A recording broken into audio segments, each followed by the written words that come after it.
1, 2, 3, 4, 1, 2, 3, 4. Everyone have good audio? Everyone set?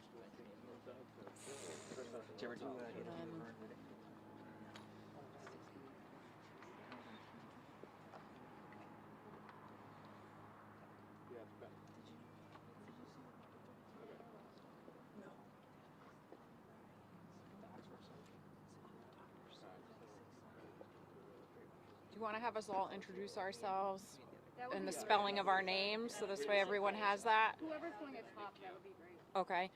Sergeant Dawn Pagan, DAWN PAGAN, Connecticut State Police, Media Relations, Public Information Office. Dr. Ellen Solik, Dr. Ellen, ELLEN, last name Solik, S as in Sam, OLEK.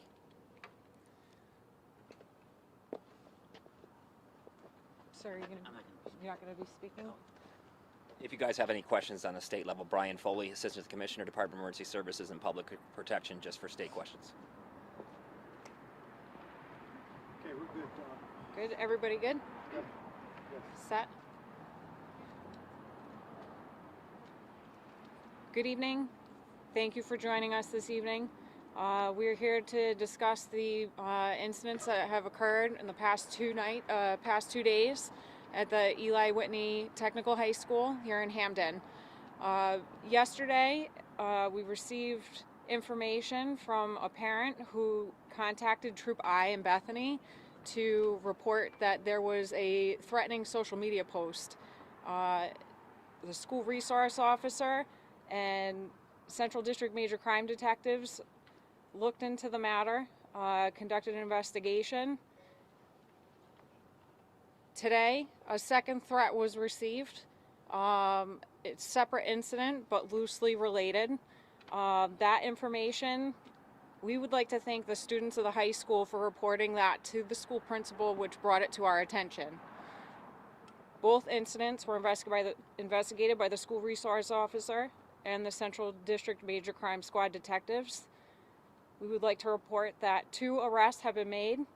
One individual, a 14-year-old male, was arrested by juvenile summons related to yesterday's incident. The charges are threatening in the 1st degree, breach of peace in the 2nd degree, and intimidation based on bigotry and bias in the 3rd degree. That individual will be reporting to the New Haven Juvenile Court tomorrow morning. Today, the individual related to today's threat was also arrested by juvenile summons. His charges, also a 14-year-old male, are threatening in the 1st degree and breach of peace in the 2nd degree. And he also will be reporting tomorrow morning for his court date at the New Haven Juvenile Court. We want to bring awareness and urge students to be kind to one another. Yesterday's incident is something that was based on bullying. There were several comments related to bullying. We want to just make sure that people are aware of that and that students recognize that there are resources available. The school superintendent can speak more to that. But we also want to let people know that this is something that we are taking very seriously. This is nothing that should be joked around about. Currently, there's a social media trend right now where juveniles are being urged to post this, in essence, to create a situation where they get dismissed from school. This is something that has to be taken very seriously. We take this seriously not only as a legitimate threat, but also in the situation where it turns out, thankfully, to be a hoax. We want the parents to be aware of that and to spread that message to their kids and let them know that this is something that will be taken seriously. Right now, I'd like to turn it over to the school superintendent to speak to the administrative side of how the schools have handled this situation. Thank you very much, Officer. In fact, today and yesterday proved as amazing opportunities for us to work closely with the Connecticut State Police, with whom we are very grateful for their support. We've also been working closely with the governor's office and with the State Department of Education under the support of Commissioner Charlene Russell Tucker. All of our agencies take this extremely seriously. As parents are aware, we've been following up on recent threats here at Eli Whitney, along with other schools, CTEC schools in the state. And as a result, we have been able to identify, as the officer just mentioned, 2 students who were directly involved. My understanding is we have other opportunities perhaps to discover other students and their involvement as well. The most important message I can bring to you tonight, in addition to the fact that we take this very seriously, we will be following up with disciplinary action on students who have been arrested, as well as any students who are discovered as taking part in these threats, is that we need parents and students to stay vigilant, to do what they've been doing so far, which is to let us know if they hear or see anything that is suspect, to report that to their school principal, to school authorities, so that we can act on it as swiftly as possible. Again, we're very grateful to the support of certainly parents here in Hamden who have tolerated a lot over the last couple of days. We want to reassure you that our buildings remain safe and secure.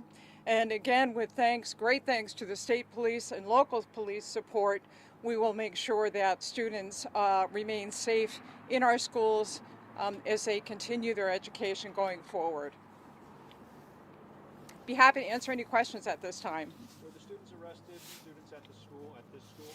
Yes, correct. There are 2 students that have been identified. My understanding is one is arrested, one will be arrested shortly. And they both go to Eli Tech. That's correct, yes. Did the 2 students work together, or was this a separate incident? They were 2 separate incidents, to my understanding. Were they here on campus when these threats were made? I believe one was on campus when it was followed up today, and the other one was not. Could these students face expulsion? Can you talk a little bit about, we know the law enforcement consequences, what the consequences could be in the district level? Sure. At this particular point, both students face a maximum out-of-school suspension with possibility of expulsion as a follow-up, yes. What is maximum out-of-school suspension? That would be 10 days. So right now, would it be safe to say that they are not allowed back on property? That's correct. They are not allowed back in school or on school grounds for the next 10 days as we consider follow-up action from there. What did you say in terms of expulsion after you said the suspension? You said possibility of expulsion after, or no? That's correct, yes. It was mentioned that this might be related to bullying. Was the student arrested a subject of bullying, believed to be the subject of bullying, or the bully? That I'm not able to respond to, but I'm sure the Sorry, officer I can has speak to that. additional information. I can speak to that. Sure. Upon speaking with the school resource officer, and he informed me as to the content of the social media post from yesterday, which referenced the bullying, that's something where that individual was referencing that they were the victim of being bullied. And certainly that's something that we follow up. Not only do we conduct our investigation, but part of that is looking at the full scope of the content and the motivation of that type of a post. So the student that was arrested was the victim, believed to be the victim of bullying. We can't confirm that right now, but it's something that they would look into, certainly. Can you just one more time just say there was one yesterday, which one's arrested yesterday and which today? And So there were just 2 one more arrests. time? Yes, there were 2 arrests. Both arrests occurred today. There was one incident that occurred yesterday, which was a threatening social media post. Both accounts were created on Instagram. They were created as new accounts under the premise of trying to remain anonymous. So the incident that occurred yesterday was reported by a parent, which we greatly appreciate that. I mean, parents know their kids better than anybody. So it's something that we look at as a collective effort, as a community. As law enforcement, we handle a certain portion of that, but certainly it starts in the home. And we like to work together with the parents, with the students, with the schools, and with our law enforcement resources. So both were in reference to social media on Instagram? Both were referenced, both were Instagram accounts that were created as new accounts. Only the posts from yesterday referenced bullying in their post. In terms though of actual threats, though, if they both made threats on social media using Instagram. Correct. And both have been arrested. Both have been arrested, Okay. yes. And can you just repeat the charges and the ages one more time?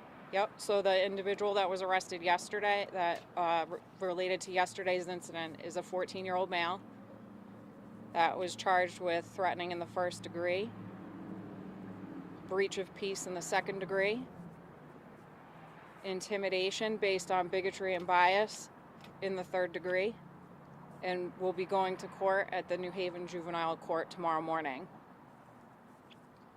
The individual related to today's incident is also a 14-year-old male, and that 14-year-old male was charged with threatening in the first degree, breach of peace in the second degree, and will also be going to juvenile court in New Haven tomorrow morning. But not the intimidation. Correct. So, just to be clear, none of these threats were found to be valid in any way?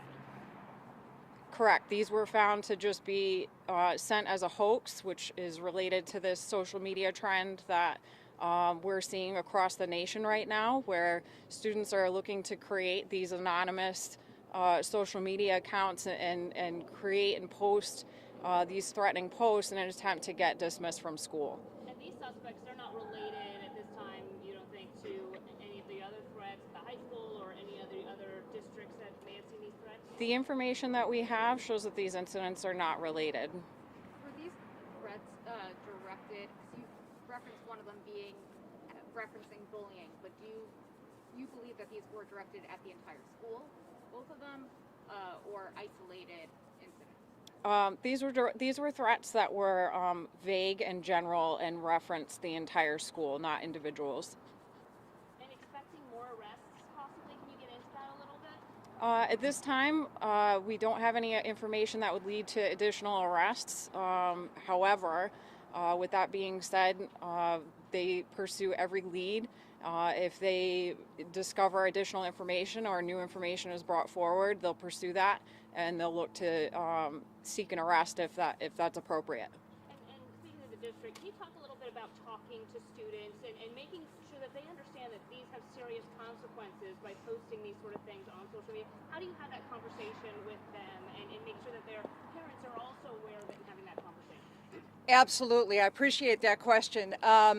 It really focuses on awareness, and our students, staff, and parents are all well aware that as state police are dealing with this in Connecticut, we've seen this across the nation, and they are aware of how serious it is. In addition to that, we've had opportunities to speak directly with students and staff, not only about the seriousness of the events at hand, but about going forward, about being sure that when they hear something or they become aware of behaviors that perhaps aren't positive, that they bring that to somebody in the school. We, again, are so thankful that the parent made the call yesterday and made us aware right away of the threat that had been made at Eli Whitney. Finally, I would also like to say that as a school district, we have very well-defined safety and security protocols in place, both at the district level and at the school level, so that if we do incur events like this, we are well prepared to deal with them. We are directly connected to state and local police, and if students make the unfortunate choice to issue a threat to one of our buildings, it is dealt with very quickly and very swiftly. And our students are maintained very safely in the buildings while these threats are dealt with. So hence, we are fortunate enough to say that today we've discovered 2 students who made the poor decision, unfortunate decision to issue threats, but I can assure students who may be thinking about that that we are very well equipped to follow up and deal with any and all future events as well. With everything that has happened over this whole entire area the past 2 weeks, certain schools are taking additional measures. They obviously may have had more incidents than here, but have you been in talks to, or can you describe what your certain cases here in terms of school resource officers and security guards, and if you've had any thoughts about, say, metal detectors and those types Sure, of those devices, because I feel like that's being a big conversation in this area. Yeah, Those decisions are made on an individualized community and school basis. We are working extremely closely with our school resource officers, as evidenced here at Eli Whitney. Our school resource officers are not only here to provide safety measures, but they're also here to interact and work with students to help them make better choices and to support them with their needs as they go through the school day. So those school resource officers are incredibly valuable to us as a district. And they are our main line of information in terms of students and staff and what they may be hearing going through the school day. But other interventions that you're referencing are certainly those that are made on a school-wide, individualized school basis with the community input as well. And to date, we've not explored anything in addition to what we already have in place. How many school resources officers do you have? I'm sorry, say again? How many school resource officers do you have? I believe at this time we have over 10 in our district, and that number will be expanding in the next couple of months as well. In the high school here? The high school here we have one. One, okay. Yep. Thank you very much. Thank you so much. Let me hit something off. Ratliff, there's multiple investigations going on around the state, ongoing investigations. In this incident, we don't expect any further arrests. But we do expect arrests in other investigations, both at a local level and state level, as this is being taken very seriously.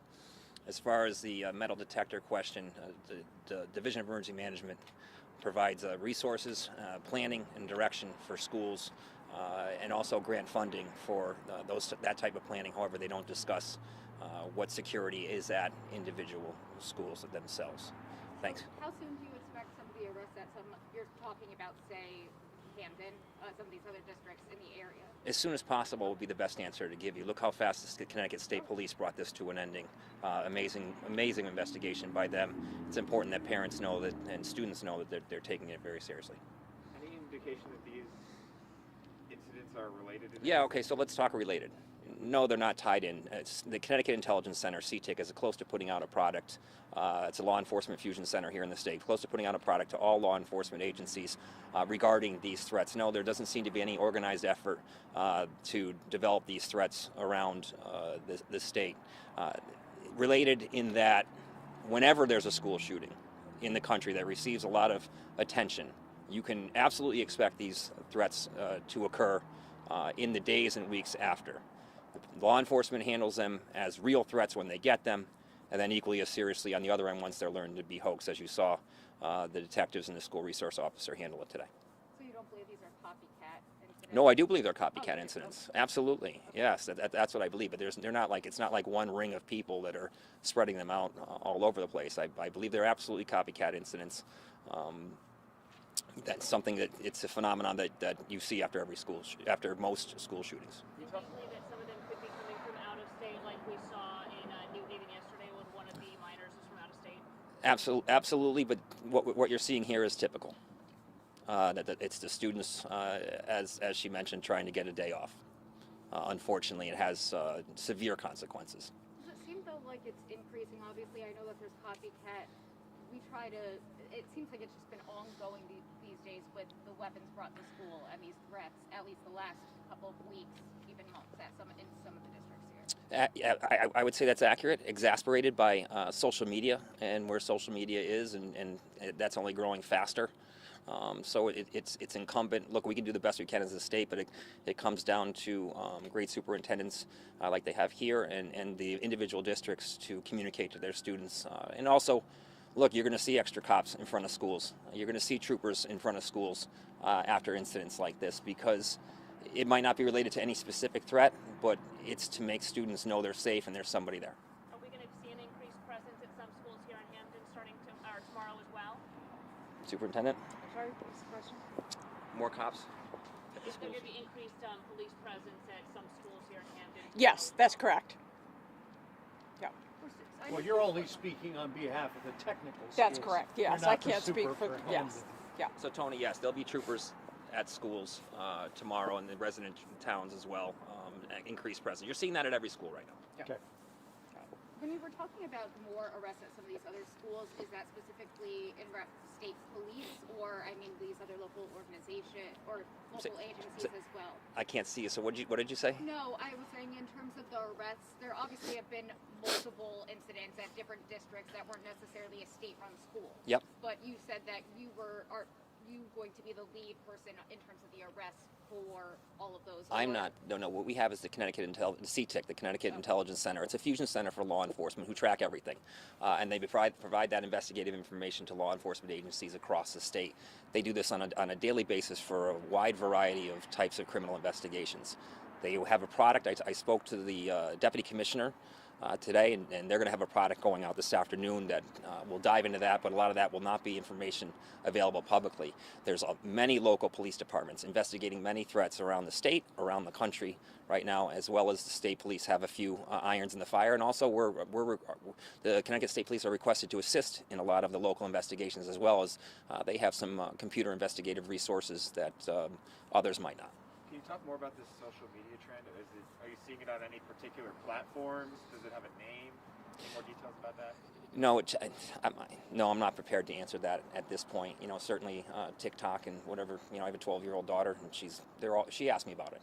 So if you're a parent, your kids certainly asked about it, and she asked about it under the guise of getting a day off. So that gives you some indication as to really what the nexus or what's generating these things. Thank you all. All right. Thank you, guys. Sergeant Pagan, you have more? So one thing that I just wanted to add is in reference to which social media platforms and different things. Some of the things that parents can do to help keep an eye out. Monitor your child's social media accounts. Make sure that you have access to the laptops, the computers that they are using. Whether there's many devices. It's not just it's laptops, school laptops, cell phones. Make sure you have the passwords for that. Make sure you're monitoring what your kids are doing. It will help prepare you. It will not only just curb things like these types of trends, but also other trends that you see that may be harmful to your child. The better prepared that you are, can definitely prevent a tragedy from happening, whether it's something that is, serious consequences related to this type of an incident where there's a hoax that is done, or something that could be physically harmful to your kid, where, these different challenges that we're seeing, they're challenging juveniles to do things, to eat things and try things, and, the more you monitor what your kid is doing, the more prepared that you will be, and you let your kid know that you care about what they're doing. Sometimes they may not like it, but I'd say that probably comes with the territory. But the better prepared can certainly lead to a lot of prevention. I also wanted to say thank you, everyone, for coming out this evening. Thank you. Thank you.